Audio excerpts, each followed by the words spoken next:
Pumasyal tayo sa bahay ng aking driver ng tricycle. So naabutan ko silang dalawa na andito. Sabi ko sa kanila, i-change oil na. Ilang buwan na tayong hindi nag-change oil. Ito si Roger. Roger, alin ang ano mo? Motor ito? Kailan tayo huli nag-change oil? 4 na buwan. 4 na buwan. Dwayne, ikaw? 4 na buwan din? Ha?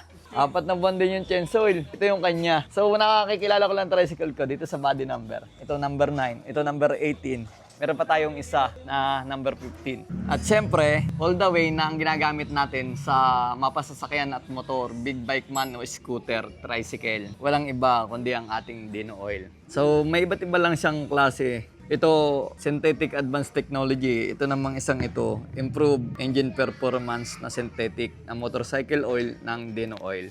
So papapiliin natin sila kung alin yung gusto nilang gamitin. Pero halos same lang din naman. Alin yung gusto mo? Ito na sa akin. Ito. Oo. Ngayon, December na. Malapit na ang Pasko. Kaya. Updated ba yung boundary mo? Kulang ako ng isata doon. I-update mo para mabigyan kita ng ng bigas. Pagka kulang yung boundary, inuutang nila yung boundary. Pag kulang, hindi ko bibigyan ng bigas. Dapat updated para meron pa Paskong bigas. Diba? After 4 months na walang change oil, ganyan ka-team yung langis. Oh. May itim siya pero yung viscosity hindi pa rin nagbago. Mag-adjust tayo na isang buwan. Dapat 3 months lang nagre-request na kayo sa akin. Every 3 months mag-change oil tayo. Roger, ito yung gagamitin mo na Dino Oil. Kung 4 na buwan tayo, gagawin natin 3 buwan, ha? I-remind nyo sa akin na 3 buwan na. Dapat nga 2 months no? O kahit 2 months lang, pwede. 2 months o 2.5 months, pwede. Ha? Sabihin nyo lang sa akin. Minsan kasi nakakalimutan ko na sa dami ng motor May utang ka boundary. Konti lang.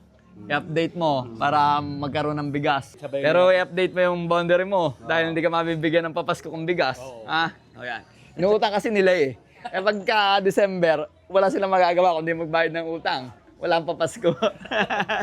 Dinidrain na ni Roger yung luman langis. Itong motor na to, nagre-reklamo si Roger, ang hirap buhayin. Ito kasi nagbabackfire pag hindi ka sanay. TMX na 155 to. Kung tawagin to A0. Napakatibay naman kasi nito tapos less maintenance pa. Ilang kuko na nabali nito. Parang pinaangat na nga din ang kuko nito dati nung nabiyahe ako Dati 'di ba magkakabats tayo dito? Year 2000 no. Si Edwin dati, ano pa yan? Driver ng jeep. Magkakabats kami yan. Year 2000 ano? Mga 1999. O 1999. Dati, kasabay natin mga padjak pa, Ilan-ilan lang yung motor, Rough road pa nga dito, no? Panggabi tayo lagi. Ito, 2011. Ilan taon na? 14 years na. Matibay talaga to A0. O, yan siya. Sali na, May extra pang pusa. Lahat yan, 1 liter. May tira nga konti. Ang ganda ng kulay ng langis, Yan. Dapat hindi tinitrade yan. O. Ayos, Ayan, sakto. Linaw. Oh, okay na. Ganda ng tunog Parang bago uli Pipila ka na niyan? O sige. Oh, ito namang number 9 ang sasalinan namin langis. Violet ang pinili mo kulay Ayos din Maganda ang violet Oh, sige. Ano yan? Ubos? Ay, ubos na boss. Malinaw na kulay gold Oh, di ba?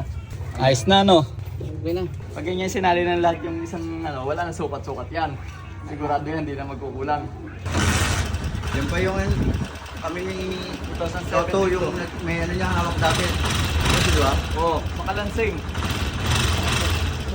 Mga boss, yung mga galing ng mekaniko, yung naririnig yung makalansing. O, di ba? Tahimik sa pag nakaminor, pero makalansing na pagka nire-revolusyon.